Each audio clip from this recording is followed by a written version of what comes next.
If you want to create a password for Digital Wellbeing and Parental Controls setting on Samsung Galaxy Tab A11, then in that case you want to open Settings.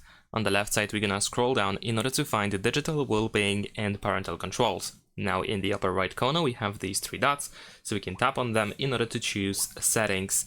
And then over here we have Set PIN options, so we can tap on the switcher. Now we can create the password, so I'm gonna set a simple password, press continue, enter the PIN code again, and press OK.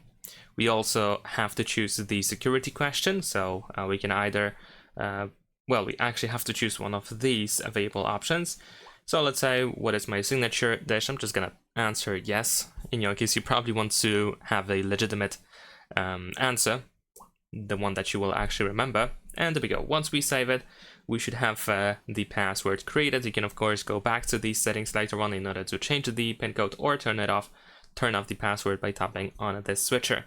Now, for the most part, if you try to make any changes in these settings, you will have to enter the password. Thanks for watching, leave a like and subscribe.